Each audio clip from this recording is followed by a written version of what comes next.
It is official. Notre Dame is in the college football playoff, and the path to ending that national championship drought is not going to be easy, but it begins with the Indiana Hoosiers. This is Locked On Irish.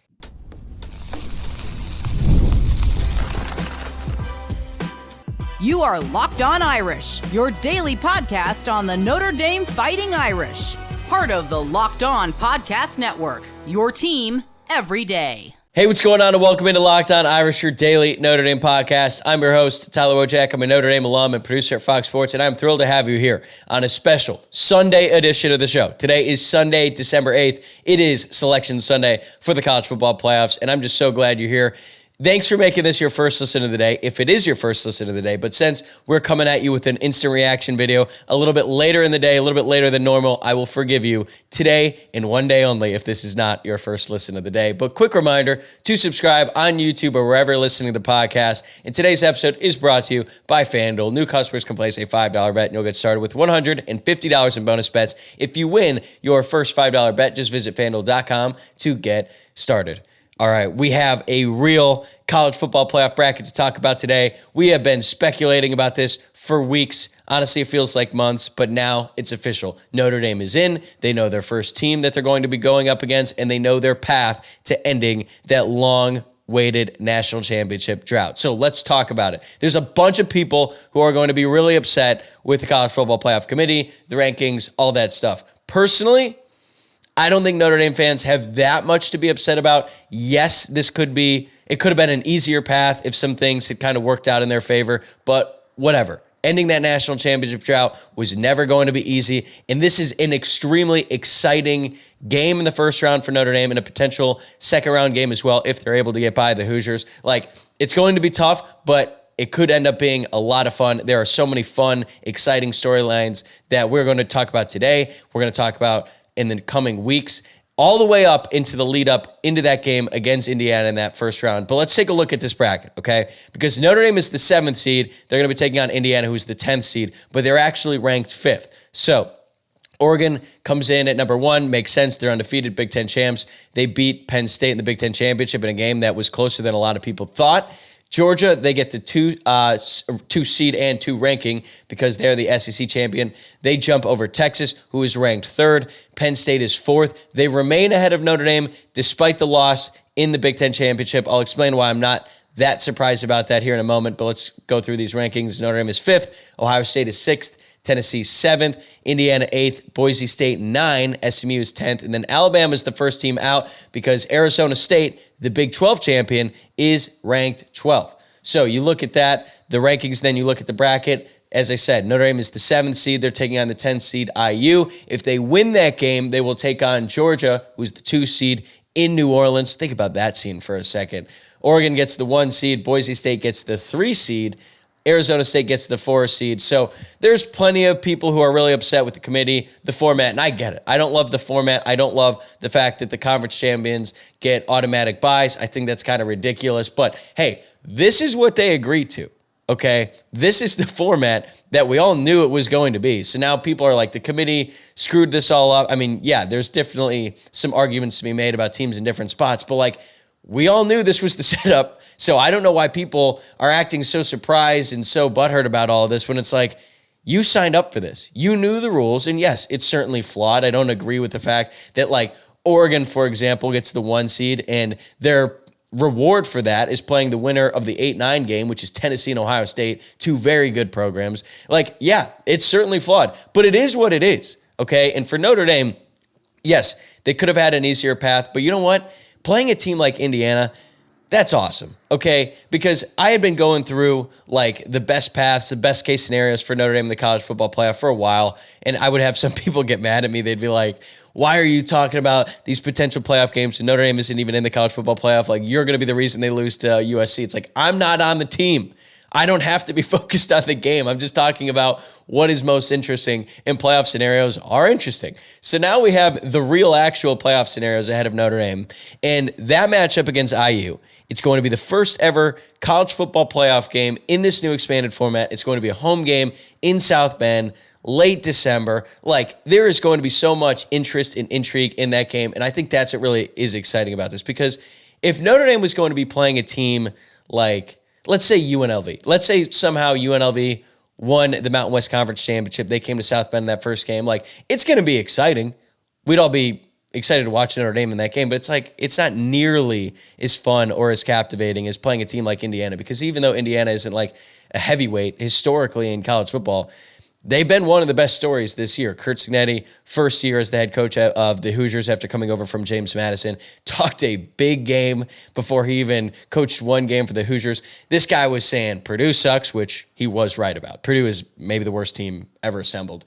He said Ohio State sucks. Ohio State beat him. He said Michigan sucks. Like, he was talking a big game, and guess what? He backed it up with the 11-1 record in the regular season. Their only loss was to Ohio State. The final score in that game was a little bit misleading. They lost that like 38-15, but honestly, they were playing not to get blown out in that game. I honestly thought it was very weak, but we'll talk about that later on. Either way, Indiana's a really good team, and it's going to be a really fun matchup. All eyes in the college football world are going to be on Notre Dame and Indiana in this matchup. And it's going to be the first time that Notre Dame has had that stage really since week one. When Notre Dame took on Texas A&M in the season opener, everyone in college football was talking about that game. They were watching that game, and Notre Dame had a huge win on the road in Kyle Field, and it was a great moment. I was there. It was one of the most fun games I've ever been to as a Notre Dame fan. But then the following week, as we all know, they lost to Northern Illinois, and all of that momentum seemed to disappear. And then it felt like everyone else in college football just kind of ignored Notre Dame. Like, they were winning every single game they played after that. They were pummeling teams. They won 10 games in a row to close out the regular season, 9 of which came by double digits, and no one really seemed to care. They were just slowly climbing up the rankings. And then kind of at the end of the season, you could see a lot of people in the national media who were not paying attention to Notre Dame be like, hold on, wait, Notre Dame, after that loss to Northern Illinois, is ranked in the top 10. Now it looks like they're going to host a playoff game. Wait, hold on. How did this happen? And then the people like you who are watching every single game, listening to the show every single day, you're like, oh, I know what's going on with Notre Dame. They actually are a really good team, and maybe that loss to Northern Illinois was a fluke. And now here we are. So now everyone in the college football world is going to see Notre Dame take center stage once again in a really exciting matchup. So yeah, it's going to be a really tough game. This first game against Indiana is not going to be easy. I've seen some Notre Dame fans kind of discredit them. I would warn you, don't do that. There are quality players on both sides of the ball for Indiana. They are well coached. They're going to be ready to play in this one. So do not dismiss the Indiana Hoosiers. Right now, the early line is set at 8.5, according to our good friends at FanDuel. I think that's fair. I think Notre Dame should be favored by around a touchdown. I think the line might come down a little bit here, but it's going to be a very tough matchup. But you know what? Let's do it. This is going to be awesome. This is going to be so much fun. If they win that game, they get to play Georgia, the SEC champion. Notre Dame might be able to get some revenge on Georgia after 2 brutal losses back in 2019 and 2017. So it's going to be a really tough path for the Irish. It's going to be a really tough matchup in that first round, but I cannot wait. It is going to be so exciting. It is going to be so interesting. There are so many fun things to talk about, and we're going to have plenty of coverage coming your way over the course of these next 2 weeks in the lead up to that game, and hopefully a very long playoff run in the college football playoff throughout the month of December and into January as well. So I'm getting so fired up just talking about it now. We still have so much more to get to, but first, a word from our sponsors.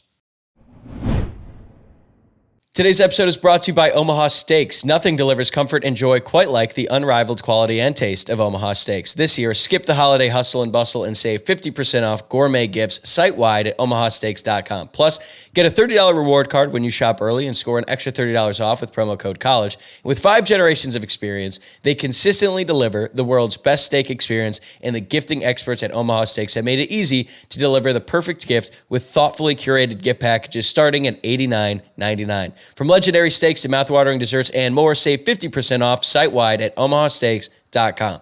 Plus, our listeners get an extra $30 off with promo code COLLEGE and a $30 reward card when you shop early. That's 50% off at omahasteaks.com and an extra $30 off with promo code COLLEGE. Minimum purchase may apply. So I've kind of alluded to it already.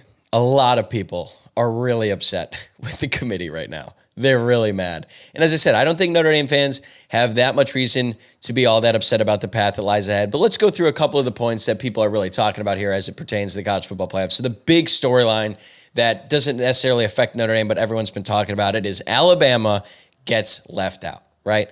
Clemson wins the ACC championship on a long field goal there at the end to close it out. They win.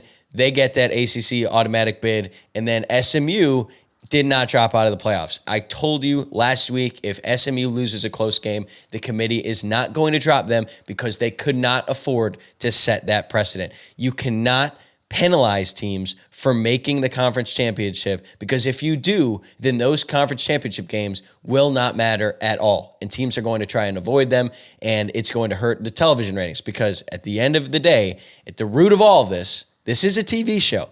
And a lot of the people that have a lot of say in how the college football playoff was set up are the conference commissioners.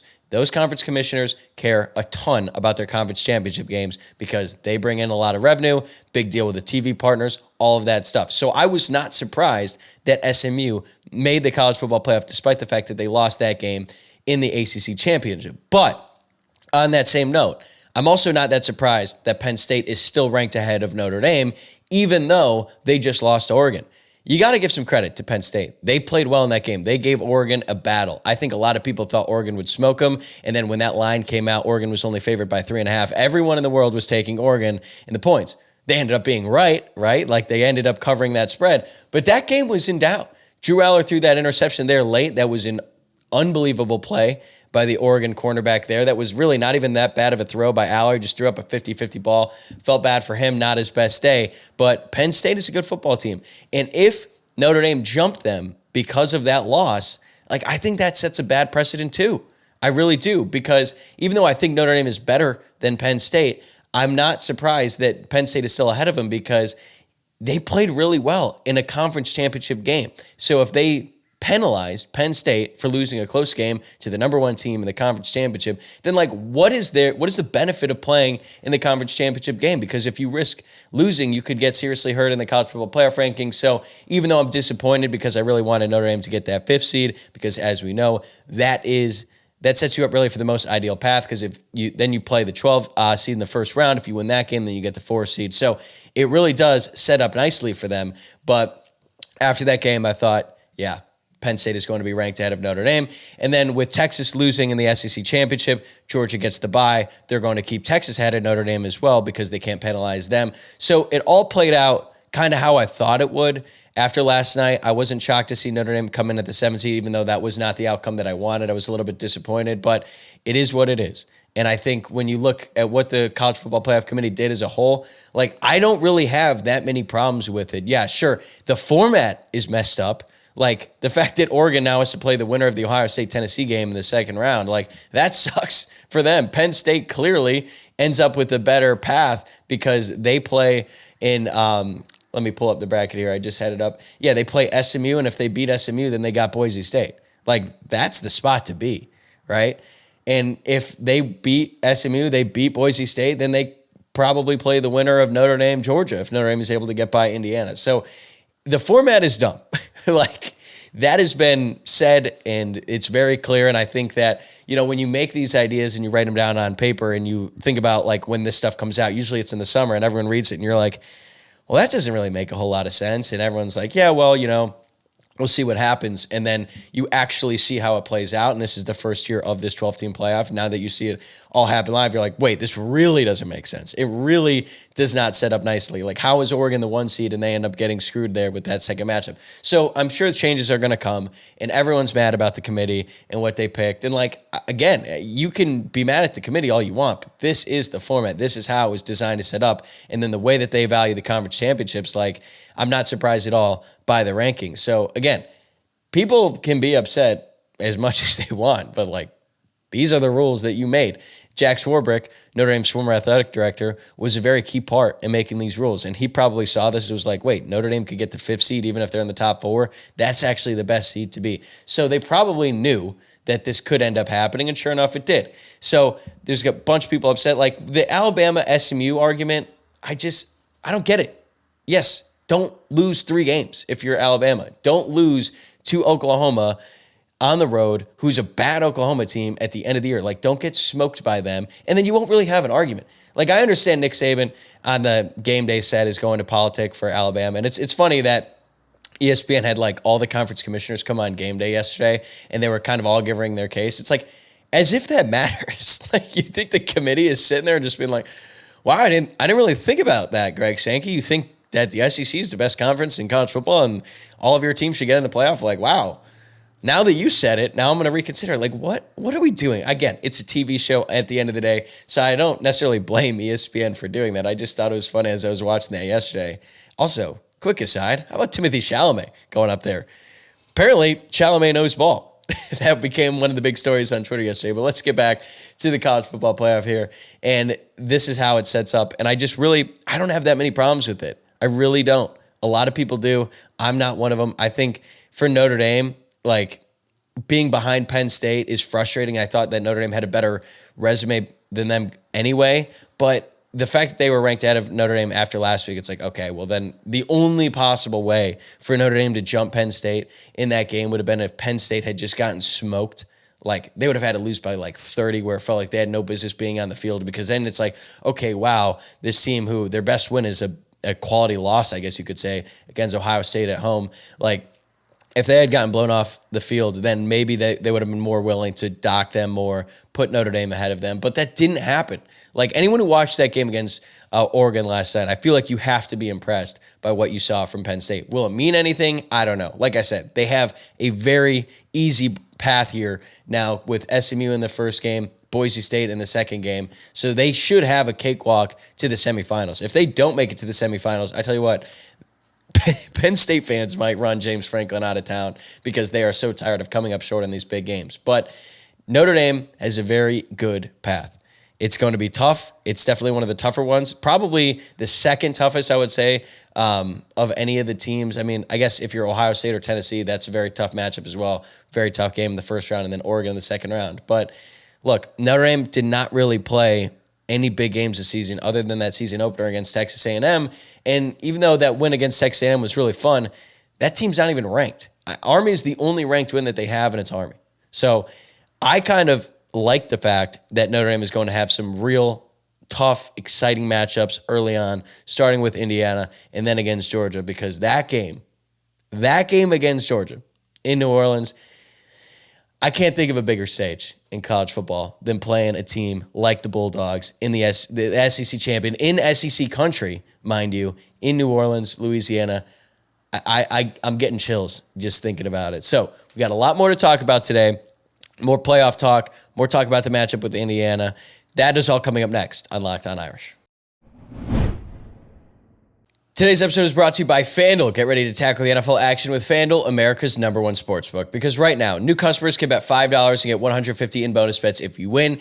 The FanDuel Sportsbook app gives you everything you need to place live bets on the NFL all in one place. So when you get a hunch in the middle of the game, you can check out the latest stats, view live play-by-play, and so much more on the same page where you place your bets. Just visit FanDuel.com to join today. You will get started with $150 in bonus bets if you win your first $5 bet. That's FanDuel.com. All right, here's my pick. So we got Monday Night Football tomorrow night. It's not going to be the most thrilling matchup in the world. You got the Bengals and the Cowboys, two very disappointing teams. The Bengals are favored by 5.5. You know what? I'm taking them. I don't really like anything about this matchup. It's not going to be the most exciting game, but I just feel like the Bengals are a little bit better, even though they've been really bad this season. That offense is really good still. So I like the Bengals to cover -5.5. And for more, just visit FanDuel.com. Never waste a hunch and make every moment more with FanDuel, an official sportsbook partner of the NFL. So now that it's official, now that Notre Dame is in the college football playoff, now that they know their matchup, all that stuff, I think it's worth taking a step back and just really appreciating what this means for the team, the program, Marcus Freeman, and everyone.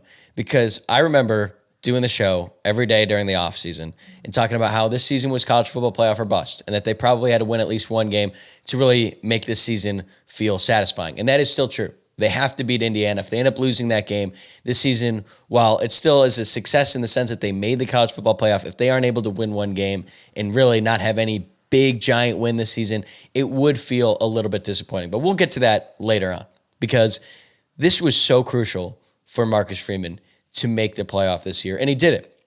At one point, it didn't feel like it was going to happen. You had idiots like me going on podcasts declaring the season over after that loss to Northern Illinois.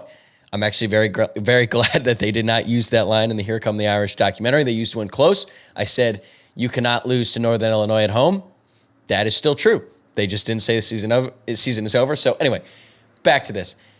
It's so important that they got this done, that they were able to win out in the regular season after that loss, 10 straight, 9 of which by double digits, and they made it. Because Marcus Freeman year 3, like we talked a lot about what year 3 means for Notre Dame coaches. Like it's either a sign of bad things to come, like so many other coaches like Tyrone Willingham, Charlie Weiss, that third year did not really end well. Or if they're going to be a good coach, that third season usually had a lot of success, national championships, like Lou Holtz, Eric Parsegian, all of that. But now Notre Dame is in. And this is so much more than just what it matters for one season, because now there's an extreme buy-in from so many people in the university, donors, all that stuff. Like this is going to have long-lasting implications because, as I've said before, you have to focus on winning as many games as possible every single year. And there was a lot of people who wanted Notre Dame to just like put in CJ Carr after they lost to Northern Illinois because they felt like the season was lost, that it didn't really matter. They had to start building towards the future. No. Things change so fast in college football. You have to be focused on going all in every single time that you have an opportunity to do something. And Notre Dame did. This offseason, they signed Al Golden to a long-term extension. He's getting a bunch of money. They got Mike Denbrock, offensive coordinator from LSU. They got Riley Leonard in the transfer portal. And even though a lot of Notre Dame fans didn't really love Riley Leonard, so at multiple points this season, he ended up being really good down the stretch for the Irish. They were able to pay money to get guys to return, like Howard Cross, Riley Mills, Xavier Watts, and all of it came together, and they accomplished the mission of getting to the college football playoff. And they deserve a ton of credit for doing so, because it really felt like the season could go off the rails at one point, but they didn't let it happen. And Marcus Freeman is a big reason why.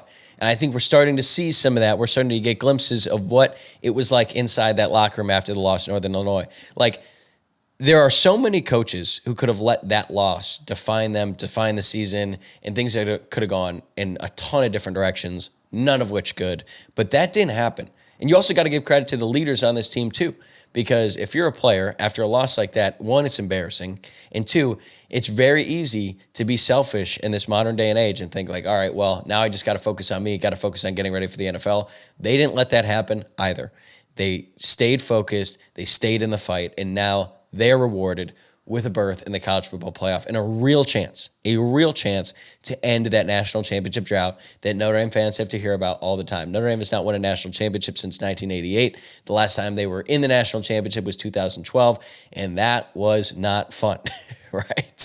But this year, there's really no elite team in college football. I think Oregon is very, very good. I think people are actually underrating them a little bit just because they aren't like hammering teams in the same way that like 2021 Georgia did, or some of those like elite Bama teams, or even that 2018 Clemson team did. Like, they're a really good team, but everyone can be beaten on a given day. And I'm not even saying that Notre Dame, is going to cakewalk to the college football playoff, or that this is their best chance at a national championship, because it is going to be tough. That first game is going to be tough. Indiana is going to be a real test. And if they win that game, they got to play Georgia. And even though this is a down Georgia team, and we still don't know the full extent of Carson Beck's injury. They got Gunnar Stockton, the freshman quarterback, 5-star. Like, he looked pretty erratic, but that defense, man, they got just dudes everywhere on that defense. Watching that SEC championship game, you just see the amount of athletes and just beasts they have in that defense. It is impressive, and it's going to be a really hard task for Notre Dame. But their offense isn't that great either, and Notre Dame can absolutely beat Georgia. Like, this really feels like the first chance that Notre Dame has at beating every team in front of them. Because even though in 2018, I think a lot of us got excited about, playing Clemson, and you're thinking, oh, Trevor Lawrence is a true freshman. Like, no true freshman has ever won the national championship. They're gettable. Notre Dame was undefeated, all that stuff. And then Clemson just hammered Notre Dame. But then they ended up hammering Alabama in the national championship. Like, we did not realize just how good that Clemson team was until after it was all said and done. I don't think there's any team like that in this year's college football playoff. In 2020, I remember waking up on the day that Notre Dame was going to play Alabama in that college football playoff game, and I was not even excited. I did not give them any chance to win that game, especially after the way things turned out in that ACC championship game. And I remember having I had to have self-reflection there, because I'm like, man, I care so much about this team, so invested in the season. They make the 4-team college football playoff. They're playing today, and I wasn't even excited because that Alabama team was just so good, and I knew that they would beat Notre Dame. So that was then. This is now. Notre Dame has put themselves in a position where they can actually end the national championship drought. There are a lot of things that they've had to overcome this season, and they still are dealing with them, like the injuries to some key players. Like, it really sucks that they don't have Benjamin Morrison, and they don't have Jordan Botelho, or Bubakar Traore, and, if their whole line, if they had Ashton Craig, whatever, right? They're in. They've got a shot with the guys that they have, and that's really all you can ask for. And I think that is just such a testament to the work that Marcus Freeman and his entire coaching staff have done, the buy-in from the administration. Like, it is all coming together here for a perfect opportunity for Notre Dame to make a real run at this. I'm not saying they're going to do it. I think their national championship odds, they're plus 750 right now on FanDuel. It's going to be really hard. But, man, you have to be excited if you're a Notre Dame fan. This is not like 2020 when you're waking up and you're thinking, man, they don't really have any shot tonight. They have a shot to beat every single team in this bracket. It's not going to be easy. They've got a difficult path with IU and then Georgia and then presumably Penn State. And who knows what's going to happen on the other side. We're going to have to see what happens there. But this is awesome. This is so much fun, and I feel like this is going to be a really exciting time to be a Notre Dame fan over the course of these next 2 weeks and hopefully a deep run here in the college football playoff. And I'm so glad that you're here watching the show, listening to the show. If you've been a part of it every day throughout the season, throughout the offseason, it has been one hell of a ride. And I'm just grateful to be here. I really am. I think this is going to be so much fun, and it has been so much fun for me talking about this team every single day, the highs and lows of the season, hearing from you, hearing from so many of you who have watched the show. Like, I'm just so grateful that we get to keep doing this. We get to keep talking about games because, like, even though the offseason stuff with, like, the transfer portal, recruiting, even though there are moments when that's really exciting, there's nothing that I enjoy more than watching these games and talking about it. And we have more games to talk about. And I think that's really all you can ask for at this point in the year. So just take a moment to appreciate what the season has been and the opportunity that Notre Dame is presented with now, because it really has been a special season. This is a special team, and they have a real legitimate shot at ending that national championship drought. That is not something I thought I would have been saying a couple months ago, clearly, but it is the reality. It really is. And there is so much more to cover with this game against Indiana, with the playoffs, with Marcus Freeman, ton of stuff, right? The good thing is we've got 2 weeks in the lead up to that game, and we're going to be doing a show here every single weekday in the lead up to this game. But that is going to do it for this episode. I'm going to be back on Tuesday. We're going to have Luke Smith back on the show. I think I know what we're going to be talking about, right? We got the college football playoff. Not necessarily going to be doing our 3 things that we liked and didn't like from the game because Notre Dame didn't play this weekend, but plenty of great stuff coming your way. I've already been talking to some guys, some people who I think are going to be great special guests in the lead up. Like, so much fun stuff coming your way because we have a college football playoff matchup to talk about. But the best way to stay up to date with everything we're doing here on the show is to subscribe on YouTube, Apple, Spotify, wherever you listen to the podcast. That way you'll never miss whenever I drop a new episode. Also, if you liked what you saw today, please like this video below, subscribe to the YouTube channel, or rate the podcast 5 stars, leave a review. Telling you it goes a long way in helping out this show. So I greatly appreciate you for watching or listening today, and I just hope that you come back for more because we got a lot of exciting stuff. But I will see you on Tuesday.